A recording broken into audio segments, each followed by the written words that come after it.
Hello guys, আসসালামু আলাইকুম। আপনারা সবাই কেমন আছেন? আশা করি ভালো আছেন। তো আপনারা কি কোথা থেকে দেখছেন অবশ্যই আমার আজকের এই ভিডিওতে কমেন্টে জানাবেন। আর যারাও এখনও আমার চ্যানেলটাকে সাবস্ক্রাইব করেন নাই তারা সবাই সাবস্ক্রাইব করবেন। আর সাবস্ক্রাইব করতে যদি মনে না চায় ভিডিওটা কন্টিনিউ করবেন, কারণ আজকের ভিডিওটা হলো ডেনমার্ক সম্পর্কে কিছু কথা বলবো, সেটা আপনারা শুনতে থাকেন।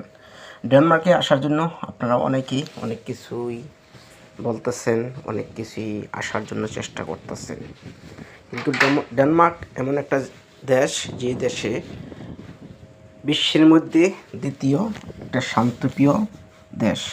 এই দেশে কোনো হানাহানি মারামারি কোনো কিছুই নাই, একবারে যার যার মতে চলতে পারবে। তাই সেই দেশে আসার জন্য আপনাদের কী করতে হবে? সে দেশে আসতে হলে আপনাদেরকে প্রথমেই আপনাকে একটা ভালো কাজ শিখতে হবে। যে কাজটা আপনি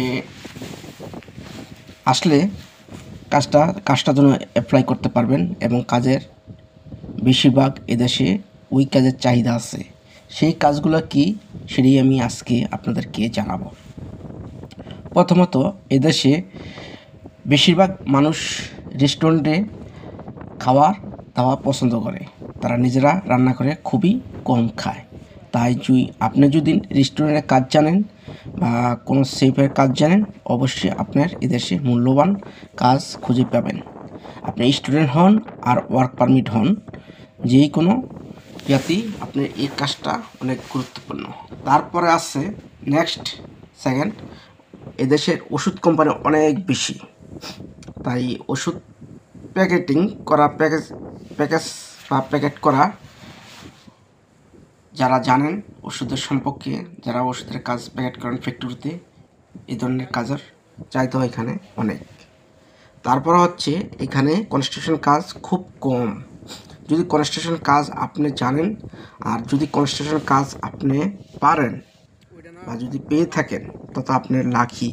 কারণ কনস্ট্রাকশন কাজের চাহিদা যতটি হোক, যদি কাজ জানা থাকে এই কাজের অনেক মূল্যবান, অনেক টাকা স্যালারি হয়ে থাকে। কমপক্ষে এই দেশের ডেনিশ কোনা হলে 34-35 হাজার ডেনিশ কোনা পার মান্থ হিসাবে আপনি পাবেন। আর পার মান্থ হিসাবে 34,000 টাকার ডেনিশ কোনা হলে বাংলাদেশের আসবে প্রায় 7 লাখ টাকার মতন। 7 লাখ টাকার মধ্যে আপনি এদেশের গভর্নমেন্টকে 38% কমিশন বা ট্যাক্স দিতে হবে।